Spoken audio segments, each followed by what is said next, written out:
Hello दोस्तों, यदि मैं आपसे पूछूं कि जो आपके रोड, हाईवे और एक्सप्रेसवे बन रहे हैं उसमें मॉर्थ का कौन सा सेक्शन यूज करते हैं, तो हो सकता है आपको पता हो सकता है आपको नहीं पता। यदि आपको नहीं पता है तो इसका वीडियो मैंने ऑलरेडी बना दिया है, आपको डिस्क्रिप्शन में लिंक मिल जाएगा। और जनाब, आज के सेशन में हम बात करने वाले हैं कि जो भी आपके ब्रिजेस बन रहे हैं, चाहे आपका कलवर्ट बने, चाहे आपके माइनर ब्रिजेस हों, चाहे आपके मेजर ब्रिजेस हों, उसमें जो भी काम होता है स्टार्टिंग से लेके हैंड ओवर तक, हर एक काम में हम कौन सा मॉर्थ का सेक्शन और उसकी क्लॉज यूज करते हैं। तो किसी भी ब्रिज को हम तीन पार्ट में डिवाइड कर सकते हैं, एक आपका फाउंडेशन, दूसरा आपका सब स्ट्रक्चर और तीसरा आपका सुपर स्ट्रक्चर। तो इस वीडियो में हम डिटेल में बात कर रहे होंगे कि जो आपका फाउंडेशन होता है उसमें कौन सा काम होता है और उसमें हम कौन सा मॉर्थ का सेक्शन यूज करते हैं। जो आपके सब स्ट्रक्चर होते हैं उसमें कौन कौन सा काम होता है, उसमें कौन सा मॉर्थ का सेक्शन यूज किया जाता है, और जो आपके सुपर स्ट्रक्चर होते हैं उसमें क्या क्या काम होता है, उसमें मॉर्थ का कौन सा सेक्शन के मेजर ब्रिजेस हों, उसमें जो भी काम होता है स्टार्टिंग से लेके हैंड ओवर तक, हर एक काम में हम कौन सा मॉर्थ का सेक्शन और उसकी क्लॉज यूज करते हैं। अब आप बोलोगे सर इस मॉर्थ में क्या मिलेगा?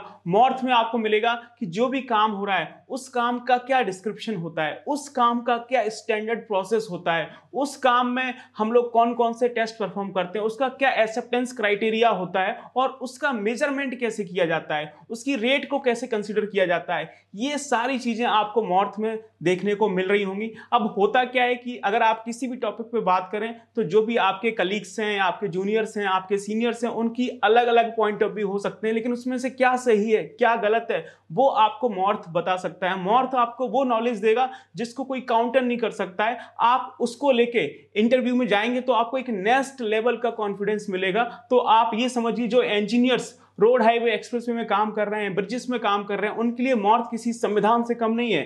तो दोस्तों, यदि आप मुझे जानते हैं तो बहुत अच्छी बात है, नहीं जानते तो मैं हूं Sandeep Singh, professional estimation and billing engineer, और आप सभी इंजीनियर्स के लिए कॉर्पोरेट ट्रेनर। मैं आप सभी का एक बार फिर से रीइंफोर्स के डिजिटल प्लेटफॉर्म में स्वागत करता हूं। आप बने रहिए हमारे साथ और हम करते हैं अपने सेशन को स्टार्ट। तो दोस्तों, आप देखेंगे आपको स्क्रीन पे मॉर्थ का कोडबुक दिख रहा होगा, यानी ministry of road and transport highway का कोडबुक, जो कि इसका लेटेस्ट रिवीजन है, 5th, जो कि 2013 में आया था। अब ये जो मॉर्थ का कोडबुक है वो आपका मॉर्थ के बिहाफ पे इंडियन रोड कांग्रेस यानी IRC के द्वारा पब्लिश किया जाता है। इसका फ्रंट पेज ऑरेंज कलर का, इसलिए इसे ऑरेंज बुक के नाम से भी जाना जाता है। जब आप मॉर्थ की कोडबुक खोलेंगे तो आपको पता चलेगा कि स्टार्टिंग में 100 सेक्शन से लेके 900 सेक्शन तक आपको रोड, हाईवे, एक्सप्रेसवे का काम और उसका डिटेल दिया हुआ है। उसके बाद ही आपके ब्रिज का काम स्टार्ट होता है। तो आप स्क्रीन पर देख सकते हैं, अभी स्टार्टिंग में आपको सेक्शन 100 दे रखा है, वहां से आपका रोड, हाईवे, एक्सप्रेसवे का काम स्टार्ट होता है। तो इसको अभी हम स्किप करते हैं। ये देखेंगे, ये सारा काम आपको रोड, हाईवे, एक्सप्रेसवे में जो भी काम हो रहा है उससे रिलेटेड आपको सेक्शन और उसकी क्लॉज दे रखी है। अब आप देखेंगे जैसे ही आपका सेक्शन 1000 स्टार्ट होता है तो वहां से आपका काम स्टार्ट होता है किसका? आपका ब्रिजेस का, आपका स्ट्रक्चर का। रोड, हाईवे, एक्सप्रेसवे में जितना भी आपका ब्रिजेस बन रहा है वो हमारा स्ट्रक्चर के नाम से जाना जाता है। तो सेक्शन 100 से लेके सेक्शन 900 तक आपको रोड, हाईवे, एक्सप्रेसवे का काम मिलेगा, और सेक्शन 1000 से स्टार्ट होता है आपके ब्रिजेस का काम। तो सबसे पहले ब्रिजेस में क्या चाहिए? हमें मटेरियल चाहिए। तो ब्रिजेस में जो भी मटेरियल यूज हो रहा है तो उस मटेरियल का क्या एक स्टैंडर्ड स्पेसिफिकेशन होना चाहिए, वो सारी चीजें आपको यहाँ पे दे रखी हैं। जितने भी हम मटेरियल्स यूज करते हैं, आपका जो भी मटेरियल है उसके जनरल डिस्क्रिप्शन क्या होना चाहिए, मटेरियल का क्या सोर्स ऑफ मटेरियल होना चाहिए कि मटेरियल आपका कहाँ से आना चाहिए। यदि हम वहाँ पे जो भी आपके मटेरियल्स यूज हो रहे हैं, जैसे आपका सीमेंट यूज हो रहा है, आपका स्टील यूज हो रहा है, और इसके अलावा हम उसमें वाटर यूज कर रहे हैं, टिम्बर यूज कर रहे हैं, आपकी कोर्स एग्रीगेट है, आपका फाइन एग्रीगेट है, आपके कंक्रीट के एडमिक्सचर्स हैं, तो ये सारी डिटेल्स आपको यहाँ पे दे रखी है, आप देख सकते हैं स्क्रीन पे। इसके साथ साथ जो भी मटेरियल्स आ रहा है उसका हमें स्टोरेज कैसे करना है, और जो मटेरियल्स हैं उस पर क्या टेस्टेस होंगे और उसका क्या स्टैंडर्ड एक्सेप्टेंस क्राइटेरिया होगा, वो सारी चीजें आपको यहाँ पे देखने को मिलेंगी। तो सबसे पहली रिक्वायरमेंट तो हमारा मटेरियल ही होता है। नेक्स्ट हम बात करते हैं जो कि सबसे इंपॉर्टेंट है। हमने आपको बताया था किसी भी ब्रिज को हम तीन पार्ट में डिवाइड कर सकते हैं, फाउंडेशन, सब स्ट्रक्चर और सुपर स्ट्रक्चर। अब फाउंडेशन क्या है मैं आपको थोड़ा सा ब्रीफ यहाँ पे कर देता हूँ कि कोई भी आपका ब्रिज बन रहा है तो वो आपका किसी वाटर स्ट्रीम में बनेगा, किसी रिवर में बनेगा, किसी नदी नाले के ऊपर बनेगा। तो वहां पे जो भी आपका पानी फ्लो हो रहा है तो उस पानी का जो लेवल है उसके नीचे जितना भी कंस्ट्रक्शन होगा वो सब आपका फाउंडेशन में कंसीडर किया जाएगा। यदि उस रिवर स्ट्रीम में आपका पानी नहीं है तो वहां पे सॉइल होगी, तो उस सॉइल के नीचे जो भी आपका कंस्ट्रक्शन होगा वो आपका फाउंडेशन में कंसीडर किया जाएगा। और इसके बाद यदि हम बात करें सब स्ट्रक्चर की, तो सब स्ट्रक्चर में क्या आता है? सब स्ट्रक्चर में आपका जो भी आपका वाटर लेवल है उसके ऊपर से लेके और जो आपका बेयरिंग तक का पार्ट होता है यानी गर्डर के बॉटम तक का, वो सब आपका सब स्ट्रक्चर में कंसीडर किया जाता है। और जब बियरिंग के ऊपर जो भी काम होता है वो सब आपका सुपर स्ट्रक्चर में कंसीडर किया जाता है। ये मैंने मोटा मोटी आपको एक हिसाब किताब बता दिया है। यदि आप इसको डिटेल में सीखना चाहते हैं कि हम फाउंडेशन, सब स्ट्रक्चर, सुपर स्ट्रक्चर को एज पर मॉर्थ कैसे डिटेल में डिस्क्राइब कर सकते हैं, तो आप मुझे कमेंट सेक्शन में बता दीजिए। तो आने वाले सेशंस में हम इस पे भी वीडियो बना रहे होंगे। और दोस्तों आपके लिए सबसे काम की बात, यदि आपने अभी तक हमारा एप्लीकेशन रीइंफोर्स डाउनलोड नहीं किया है तो आप किस बात का इंतजार कर रहे हैं, अभी आप डाउनलोड कर लीजिए। गूगल प्ले स्टोर पर मिल जाएगा या फिर आपको डिस्क्रिप्शन में लिंक मिल जाएगा, क्योंकि अभी दीपावली आ रहा है और इस दीपावली पे रीइंफोर्स आपको अभी तक का सबसे ग्रेट ऑफर देने जा रहा है। आप देखेंगे हमारे एप्लीकेशन में 40 से ज्यादा कोर्सेज मिल जाएंगे। इस कंस्ट्रक्शन में जितना भी काम होता है, आपकी बिल्डिंग्स बन रही हैं, हाईवेज बन रहे हैं, ब्रिजेस बन रहे हैं, एक्सप्रेसवे बन रहे हैं, आपके वाटर टैंक का काम चल रहा है, मेट्रो काम चल रहा है, तो इन सब से रिलेटेड साइट एग्जीक्यूशन कैसे होता है, क्वांटिटी सर्विंग का काम कैसे होता है, बिलिंग का काम कैसे होता है, प्लानिंग का काम कैसे होता है, इन सब का डिजाइनिंग का काम कैसे होता है, तो इन सब से रिलेटेड 40 से ज्यादा कोर्सेज हैं। तो इन सभी कोर्सेज पे आपको दीपावली में ग्रेट ऑफर मिलने जा रहा है। तो आप इंतजार मत करिए, एप्लीकेशन को डाउनलोड कर लीजिए और ये ऑफर आपका 7 नवंबर से आपको हमारे एप्लीकेशन पे लाइव मिल जाएगा। तो चलिए अपने मुद्दे की बात करते हैं। आप देखेंगे तो सबसे पहले हमारा क्या बनता है, फाउंडेशन बनता है। तो फाउंडेशन में मैंने आपको बताया कि दो ही तरह का फाउंडेशन है, या तो ओपन फाउंडेशन या फिर आपका डीप फाउंडेशन। तो ओपन फाउंडेशन तो हम बाद में बात करेंगे, सबसे पहले हम बात करते हैं डीप फाउंडेशन की। तो डीप फाउंडेशन में या तो आपका पाइल फाउंडेशन आएगा या फिर आपका बेल फाउंडेशन आएगा। तो आप देखेंगे पाइल फाउंडेशन में जो हमारा सेक्शन यूज होता है वो है आपका सेक्शन 1100। आप ये देखेंगे सेक्शन 1100 जो कि पाइल फाउंडेशन के लिए दे रखा है। तो आप यहां पे देख सकते हैं सबसे पहले आपको पाइल फाउंडेशन का डिस्क्रिप्शन दे रखा है कि किस तरह से चीजें होती हैं। उसके बाद जो भी आपका पाइल फाउंडेशन होगा उसके लिए हम लोग सरफेस इन्वेस्टिगेशन कैसे करेंगे उसका आपको डिटेल मिल जाएगा। आगे चलते हैं, नेक्स्ट आप देखेंगे कि कितने तरह की पाइल्स होती हैं, टाइप्स ऑफ पाइल्स आपको यहाँ पे मिल जाएगा। उसके बाद हम लोग पाइल फाउंडेशन में कौन सा मटेरियल यूज करने वाले हैं उसकी डिटेल्स आपको मिल जाएंगी। कंक्रीट इन पाइल्स की पाइल में जो हम लोग कंक्रीट यूज कर रहे हैं उसकी डिटेल्स के बारे में आपको यहाँ पे स्पेसिफिकेशन मिल जाएंगे। पाइल में कौन से टेस्ट हो रहे हैं वो आपको यहाँ पे डिटेल में देखने को मिल जाएगा। और उसके बाद नेक्स्ट देखेंगे प्रीकास्ट कंक्रीट पाइल। कभी कभी आपको पता है जो पाइल होती है दो तरह की होती है, प्रीकास्ट होती है या फिर आपकी कास्ट इन सिटी होती है। यदि हम प्रीकास्ट कंक्रीट की पाइल यूज कर रहे हैं तो उसके क्या स्पेसिफिकेशंस होते हैं वो आपको यहाँ पे मिल जाएंगे। इसके अलावा जो पाइल्स अगर प्रीकास्ट हो रही है तो उसकी स्टैकिंग, स्टोरिंग और इसकी हैंडलिंग कैसे करनी है उसका डिटेल्स आपको यहाँ पे पता चल जाएगा। नेक्स्ट आप देखेंगे यदि पाइल की हमें लेंथनिंग करनी है, लेंथ इंक्रीज करनी है किसी भी केस में तो वो कैसे होगी वो आपको यहाँ पे देखने को मिल जाएगा। इसके बाद देखेंगे जो भी आपकी प्रीकास्ट पाइल है उसकी हमें मैन्युफैक्चरिंग किस तरह से करनी है उसका डिटेल्स आपको यहाँ पे मिल जाएगा। और उसके बाद यदि हम pre stress concrete pile use कर रहे हैं तो उसका डिटेल किस तरह से होगा वो भी आपको यहाँ पे दे रखा है। यदि हमारी cast in situ concrete piles हैं तो उसका डिटेल भी आपको यहाँ पे मिल जाएगा। और उसके बाद नेक्स्ट देखेंगे आपकी जो कास्ट इन सीटू पाइल इसमें कंक्रीटिंग किस तरह से होगी उसका डिटेल्स आपको यहाँ पे देखने को मिल जाएगा। इसके बाद हमारी केसिंग कैसे लगनी है वो आप यहाँ पे देख सकते हैं। जो भी पाइल फाउंडेशन काम करते हैं तो उसको पता है कि हम उसमें केसिंग यूज करते हैं। नेक्स्ट हम देखेंगे कि जो हमारा ट्रिमी पाइप है उसका हमें कैसे यूज करना है। और उसके बाद removal of concrete above cut off level, जो आपका पाइल का कट ऑफ लेवल होता है उसके ऊपर जो कंक्रीट आती है उसकी हमें चिपिंग करनी होती है, उसको हम पाइल चिपिंग बोलते हैं। तो उसकी किस तरह से होगी वो आपको यहाँ पे मिल जाएगा। यदि हम स्टील की पाइल्स यूज कर रहे हैं तो उसके लिए क्या स्टैंडर्ड स्पेसिफिकेशंस है वो आपको यहाँ पे दे रखे हैं। टिम्बर की पाइल्स है तो उसका डिटेल आपको यहाँ पे मिल जाएगा। यदि हम पाइल की ड्राइविंग कर रहे हैं जो कि आपकी प्रीकास्ट पाइल्स में होती है तो वो किस तरह से होगी वो आपको यहाँ पे दे रखा है। और जो पाइल बनती है उसकी हमें पहले बोरिंग करनी पड़ती है। जैसे आप देखेंगे जो आपके किसान वगैरह होते हैं वो बोरहोल्स करते हैं अपने खेतों में, उसी तरह से हमें पहले बोरिंग करनी पड़ती है उसके बाद ही हम पाइल कास्ट करते हैं। तो उसकी बोरिंग कैसे होगी वो सारा डिटेल आपको यहाँ पे दे रखा है। आपकी जो रैकर पाइल आती है उसका डिटेल्स आपको यहाँ पे मिल जाएगा। पाइल के ऊपर कौन कौन सा टेस्ट हो रहा है वो डिटेल्स आपको यहाँ पे मिल जाएगा। किस तरह से इनिशियल लोड टेस्ट करना है, किस तरह से आपके रूटीन लोड टेस्ट करने, वो सारा डिटेल्स आपको यहाँ पे दे रखा है। पाइल कैप किस तरह से आएगा उसका भी स्पेसिफिकेशंस आपको उसमें मिल जाएगा। और इसके बाद आप देखेंगे जो आपका पाइल फाउंडेशन है उसमें क्या टॉलरेंस आएगा वो डिटेल्स आपको यहाँ पे दे रखे हैं। तो ये सारी चीज़ें आपको इसमें मिल जाएंगी। और उसके बाद आप देखेंगे कि जो आपका पाइल फाउंडेशन उसमें टेस्ट और उसके स्टैंडर्ड्स और उसका जो एक्सेप्टेंस क्राइटेरिया उसके डिटेल्स हैं, पाइल फाउंडेशन को हमें किस तरह से मेजर करना है वो आपको डिटेल्स में मिल जाएंगी। और उसके बाद आप यहाँ पे देखेंगे उसका रेट हम किस तरह से कंसीडर कर सकते हैं। तो ये सारी चीज़ें आपको यहाँ पे दे रखी, लेकिन वो पता तभी चलेगा जब आप पढ़ेंगे। जब तक आप खुद नहीं मरेंगे तब तक आपको स्वर्ग के बारे में नहीं पता चलेगा। मजाक कर रहा हूँ, दिल पे मत लेना। तो इसी तरह से आपको ये सारी चीज़ें पढ़ के देखनी पड़ेंगी। एक बार पढ़ेंगे तो आपको बहुत अच्छा मजा आएगा और आपको नेक्स्ट लेवल की नॉलेज मिलेगी। तो ये डिटेल्स हैं हमारी किसके बारे में, पाइल फाउंडेशन के बारे में। इसके बाद नेक्स्ट आता है आपका बेल फाउंडेशन। ये देखेंगे ये हमें बेल फाउंडेशन दे रखा है। तो बेल फाउंडेशन के लिए जो हम लोग सेक्शन यूज करते हैं वो है आपका 1200 और उसके ये सारे क्लॉजेस दे रखे हैं अलग अलग काम के लिए। बेल फाउंडेशन का क्या डिस्क्रिप्शन है उसके लिए क्लॉज नंबर 1201 है। बेल फाउंडेशन का क्या जनरल फीचर्स हैं, उसकी कैसे सेटिंग आउट करनी है, उसका कटिंग एज किस तरह से होगा, बेल का कर्व किस तरह से आएगा, फ्लोटिंग क्वेश्चंस कैसे होंगे, बेल की स्टीनिंग कैसे करनी है। बेल स्टीनिंग मतलब जो बेल की वॉल्स होती है उसको हम लोग बेल स्टीनिंग बोलते हैं। उसका देखेंगे बॉटम प्लग किस तरह से होगा, सैंड फिलिंग किस तरह से होगी। अभी तक हमने कोई वीडियो नहीं बनाया बेल फाउंडेशन के ऊपर, तो अगर आप लोग चाहते हैं तो कमेंट सेक्शन बताइए, तो आने वाले सेशंस में हम लोग बेल फाउंडेशन के ऊपर एक डिटेल वीडियो आपके लिए बना रहे होंगे। नेक्स्ट देखेंगे जो टॉप प्लग आता है उसके लिए क्या स्पेसिफिकेशंस हैं, बेल कैप के लिए क्या स्पेसिफिकेशंस हैं, बेल फाउंडेशन में आपको क्या टॉलरेंस मिलेगा और इसके क्या टेस्ट और स्टैंडर्ड क्राइटेरियाज होंगे, बेल फाउंडेशन का मेजरमेंट कैसे करेंगे, उसकी रेट को कैसे कंसीडर किया जाएगा, ये सारी चीज़ें आपको यहाँ पे दे रखी हैं।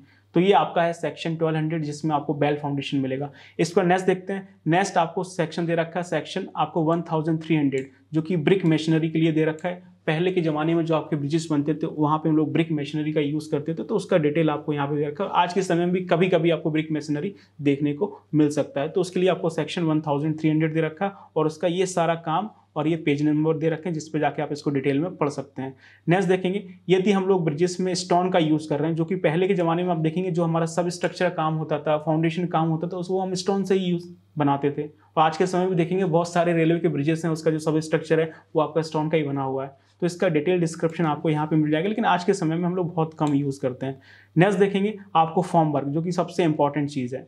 तो जो आपका ब्रिजेस का जो फॉर्मवर्क है उसके लिए हम लोग मॉर्थ का सेक्शन 1500 यूज़ करते हैं, और उसका क्या डिस्क्रिप्शन होगा, उसका क्या मटेरियल होगा, उसका क्लॉज यहाँ पे आपको दे रखा है, और उसका डिटेल्स आप देखेंगे यहाँ पे आपको सारा डिटेल दे रखा है कि जो भी आपका फॉर्मवर्क है उसका हम लोग डिज़ाइनिंग कैसे करते हैं, क्योंकि इतना हैवी लोड आता है तो फॉर्मवर्क को हमें पर्टिकुलर प्रोजेक्ट के लिए डिज़ाइन करना होता है। फॉर्मवर्क करते समय हमें क्या वर्कमैनशिप रखनी है, फॉर्मवर्क की लाइनिंग किस तरह से करनी है, उसमें क्या क्या प्रिकॉशंस रखने हैं, preparation of formwork before concreting, concreting करने से पहले हमें फॉर्मवर्क को किस तरह से प्रिपेयर करना है, फॉर्मवर्क आपका रिमूव कब होगा, फॉर्मवर्क को हम रीयूज कैसे कर सकते हैं, स्पेशलाइज्ड फॉर्मवर्क क्या होता है, जो आपका फॉर्मवर्क है उसके ऊपर कौन से टैक्स होंगे और उसका क्या एक्सेप्टेंस क्राइटेरिया होगा, फॉर्मवर्क को हम लोग मेजरमेंट किस तरह से करेंगे, उसका क्या रेट कंसीडर किया जाएगा, वो सब आपको यहाँ पे डिटेल मिल जाएगा। इसके अलावा सबसे इंपॉर्टेंट चीज आती है आपकी स्टील रीइंफोर्समेंट यानी सरिया। ब्रिज में आपका सरिया कैसे लगेगा उसके लिए हम लोग सेक्शन यूज करते हैं मॉर्थ का 1600।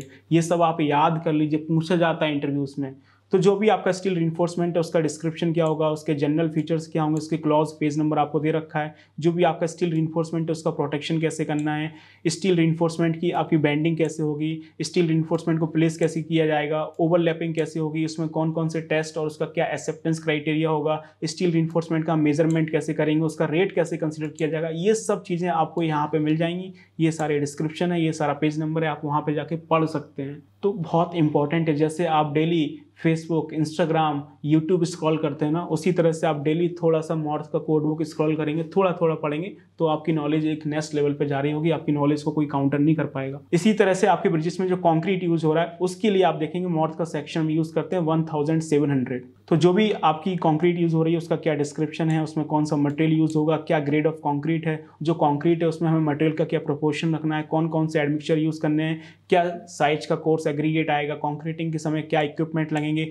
आपका कंक्रीटिंग बैचिंग प्लांट से आ रहा है तो उसकी मिक्सिंग, उसकी ट्रांसपोर्टिंग, उसकी प्लेसिंग, उसका कॉम्पैक्शन किस तरह से होगा, जब कंक्रीटिंग करते हैं तो वहाँ पे हमारे जॉइंट्स बनते हैं तो उसको किस तरह से मैनेज किया जाएगा, अगर अंडर वाटर में कंक्रीटिंग हो रही है तो वो किस तरह से होगी, एक्सट्रीम वेदर कंडीशंस में कंक्रीटिंग हो रही है तो वो किस तरह से होगी, और हमारी क्यूरिंग कैसे होगी, वो बहुत इंपॉर्टेंट है। इसके अलावा फिनिशिंग किस तरह से आएगी उसके रिगार्डिंग आपको डिटेल्स मिल जाएंगी, और इसके बाद जो कंक्रीट आपकी एडमिक्सचर के साथ ब्लेंड की गई है उसके लिए क्या स्पेसिफिकेशंस होंगे, हाई परफॉर्मेंस कंक्रीट क्या होती है, और जो भी आपने कंक्रीट का काम किया है ब्रिजेस में उस पर क्या टॉलरेंस मिलने वाले हैं, उसके ऊपर कौन से टेस्ट होंगे और उसका क्या एक्सेप्टेंस क्राइटेरिया, वो सब चीज़ें आपको यहाँ पे दे रखी है। और आखिरी में सबसे इंपॉर्टेंट कि हम पेमेंट का मेजरमेंट कैसे करेंगे और रेट में क्या क्या चीज़ें कंसीडर की जाएंगी, वो सब आपको डिटेल यहाँ पे दे रखा है। तो आपको यहाँ पे सेक्शन भी है, क्लॉज भी है, और आपको यहाँ पे पेज नंबर भी दे रखा है, तो वहाँ पे जाके आप इसके बारे में डिटेल में पढ़ सकते हैं।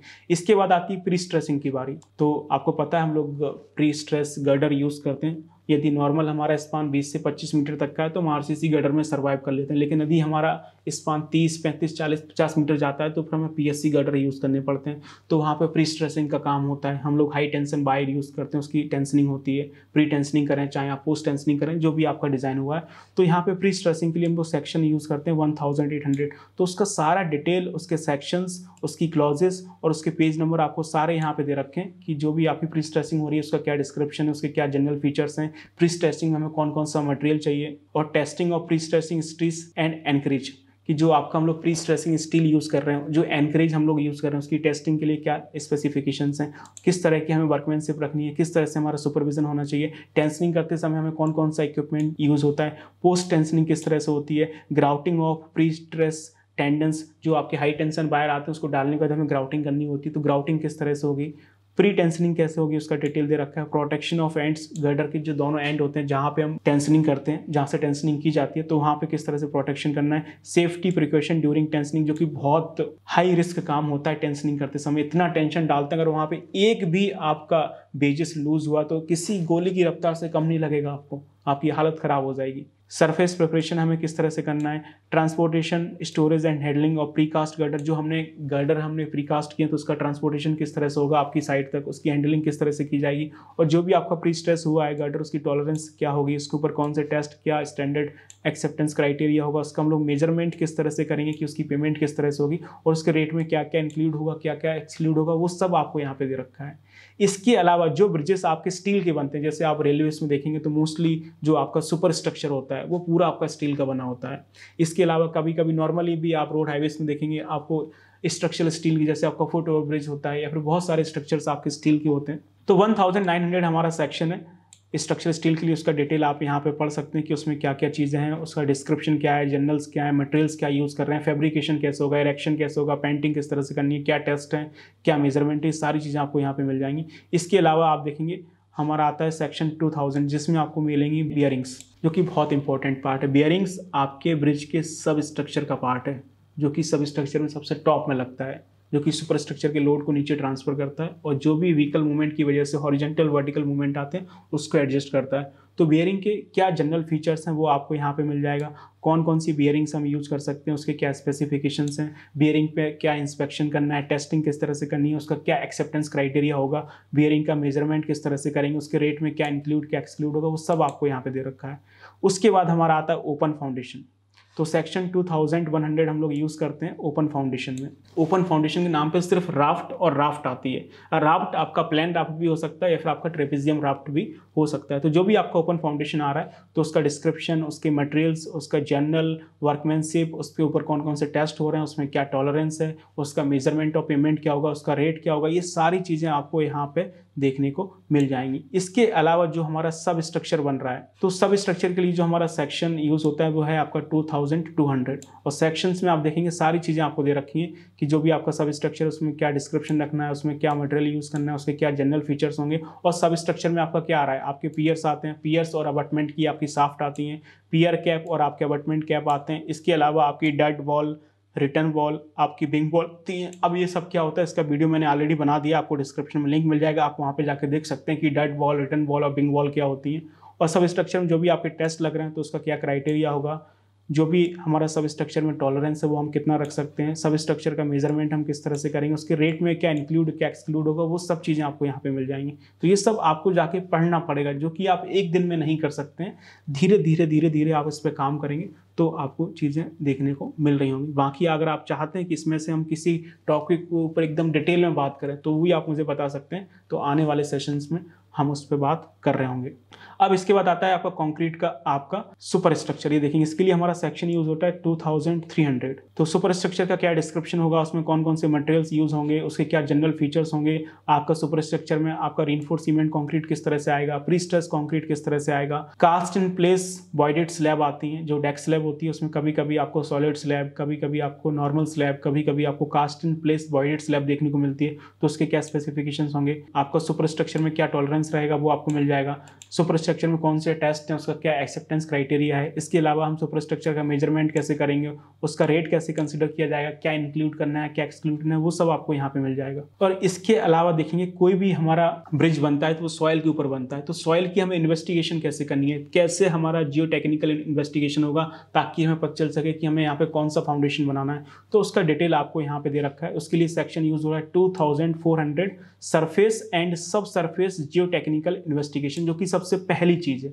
सबसे पहले किसी ब्रिज में हम लोग सरफेस एंड सब सरफेस जियो टेक्निकल इन्वेस्टिगेशन करते हैं ताकि हमें पता चल सके कि यहाँ पे किस तरह की सॉइल है और किस तरह का फाउंडेशन बनेगा। तो उसका डिटेल आपको यहाँ पे दे रखा है कि किस तरह से चीज़ें होती हैं, क्या आपका डिस्क्रिप्शन रखना है, extent and number of bourse, कितने हमें बोर करने हैं सॉइल की टेस्टिंग के लिए, डेप्थ ऑफ बोर कितना रखना है, उसका डिटेल इन्वेस्टिगेशन कैसे होगा, detail investigation for bridge foundation resting on rock, जो आपके ब्रिज के फाउंडेशन रॉक के ऊपर रेस्ट करेगा तो उसकी इन्वेस्टिगेशन कैसे करनी है, हमारी बोरिंग कैसे होगी सैम्पलिंग करने के लिए, record of boring and trial pits कैसे बनेंगे, मेथड ऑफ सैम्पलिंग कितनी करनी है, प्रोसीजर फॉर टेकिंग सैंपल्स कि हम सैंपल किस तरह से लेंगे उसका क्या प्रोसीजर होगा, preservation handling and labelling of samples, जो आपका सैंपल है उसका प्रिजर्वेशन कैसे करना है, उसकी हैंडलिंग उसकी लेबलिंग कैसे करनी है। इसके अलावा यदि हमारा सैलो फाउंडेशन बन रहा है तो test for investigation of shallow foundation, shallow foundation बनता है तो उसके लिए हमें कौन कौन से टेस्ट करने हैं, यदि हम डीप फाउंडेशन बना रहे हैं तो उसके लिए कौन कौन से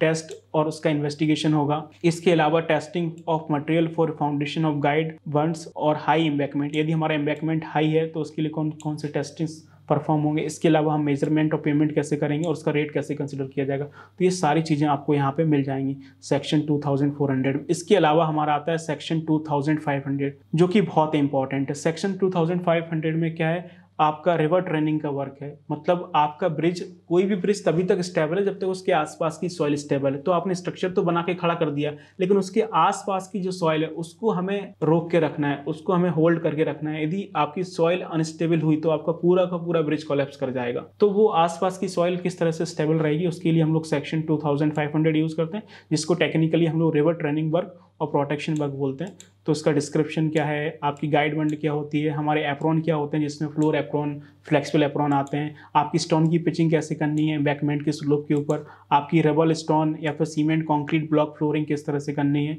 आपकी ड्राई रबल फ्लोरिंग कैसे होगी। तो ये सब आपकी सॉइल को प्रोटेक्शन के लिए, ताकि हमारा सॉइल का इरोजन ना हो, सॉइल का स्कोरिंग ना हो। या फिर जो हमारी कर्टेन वॉल और फ्लेक्सिबल एप्रॉन आते हैं तो उसका क्या डिटेल होगा, उसके ऊपर कौन से टेस्ट होंगे, उसकी मेजरमेंट किस तरह से होंगी, क्या रेट कंसीडर किया जाएगा, वो सब आपको यहाँ पे दे रखा है। इसके बाद आप देखेंगे सुपर स्ट्रक्चर में हमारा दो स्पान के बीच में एक जॉइंट आता है जिसको आप एक्सपेंशन जॉइंट बोलते हैं, जिसके लिए हम लोग सेक्शन 2600 यूज़ कर रहे हैं। तो उसकी डिटेल्स आपको यहाँ पे मिल जाएंगी कि कौन सा आपका जॉइंट आएगा, कितने तरह के जॉइंट आएंगे, क्या मटेरियल यूज़ होगा, उसका टेस्ट, उसकी मेजरमेंट, सारी डिटेल्स दे रखी हैं। इसके अलावा देखेंगे हमारा सबसे ऊपर डेक स्लैब के ऊपर आपका क्या आता है, बियरिंग कोट आता है। तो उसके लिए हम लोग सेक्शन यूज़ करते हैं 2700। तो उसके लिए आपका ये है। उसके अलावा आपका बियरिंग कोड का क्या डिस्क्रिप्शन होगा, बियरिंग कोड के क्या स्पेसिफिकेशंस होंगे। और इसके अलावा डेक स्लैब के ऊपर देखेंगे आपकी रेलिंग्स आ रही होती हैं, क्रैश बैरियर आ रहा होता है, तो उसका डिटेल मिल जाएगा। जहाँ पे डेक स्लैब स्टार्ट होती है, जहाँ पे डेक स्लैब खत्म होती है, उसके दोनों साइड आपको एक्रो स्लैब देखने को मिल जाएगी। डेक स्लैब के ऊपर आपका ड्रेनेज स्पाउट लगता है, आपके बीफ होल्स आते हैं, आपकी जो अबटमेंट की साफ्ट होती है, जो आपकी रिटर्न वॉल होती है, उसमें बीफ होल्स आते हैं पानी को निकालने के लिए। इसके अलावा इसमें कौन कौन से टेस्ट होंगे, इसका मेजरमेंट किस तरह से होगा, रेट कैसे कंसीडर किया जाएगा, ये सारी चीज़ें आपको सेक्शन 2700 में मिल जाएंगी। इसके अलावा आता है सेक्शन हमारा 2800 है आपका रिपेयर ऑफ स्ट्रक्चर, कि जो भी हमारे एग्जिस्टिंग स्ट्रक्चर्स हैं उसकी हम लोग रिपेयरिंग कैसे करते हैं, तो उसका क्या डिस्क्रिप्शन होगा, उसके क्या जनरल फीचर्स होंगे, उसमें हम लोग क्या क्या मटेरियल यूज़ करेंगे और उसका जो मेजरमेंट है वो किस तरह से होगा, उसका रेट कैसे कंसीडर किया जाएगा, वो सब आपको यहाँ पे दे रखा है सेक्शन 2800 में। एक बार आप पढ़ेंगे तो आपको सारी चीज़ें समझ में आ जाएंगी। इसके अलावा जो हमारे पाइप कल्वर्ट्स होती हैं तो उसका डिटेल आपको यहाँ पे दे रखा है सेक्शन 2900 में। जो भी आपकी पाइप कल्वर्ट्स बन रही हैं तो उसका सारा डिटेल कि उसका क्या स्कोप है, कौन सा मटेरियल यूज़ होगा, उसका एक्सकवेशन किस तरह से करेंगे, उसका बेड कैसे बनेगा, पाइप की लेंथ किस तरह से होगी, जॉइंटिंग कैसे होगी, बैक फिलिंग हम लोग किस तरह से करेंगे, उसका मेजरमेंट किस तरह से होगा, रेट कैसे कंसिडर किया जाएगा, वो सब आपको यहाँ पे दे रखा है। तो आप यहाँ पे देख सकते हैं इतने सारे सेक्शंस हैं जो कि मैंने आपको समझाने की कोशिश की है। ये मैंने सिर्फ बताए हैं कि हम लोग कौन कौन सा सेक्शन यूज़ करते हैं, बाकी आप इसको जाके डिटेल में पढ़ सकते हैं। अगर आपको फिर भी चीज़ें समझ नहीं आए क्योंकि इसकी लैंग्वेज थोड़ी सी टफ होती है तो आप मुझे कमेंट सेक्शन बता सकते हैं, तो हम लोग पर्टिकुलर टॉपिक पे डिटेल में वीडियो बना रहे होंगे। तो आई होप चीज़ें आपको समझ में आई हो। दोस्तों यदि वीडियो आपको अच्छा लगा हो तो इसे आप लाइक करिए, अपने फ्रेंड्स के साथ शेयर करिए। बाकी मिलते हैं नेक्स्ट सेशन में। Till then keep learning and keep exploring. Thank you so much.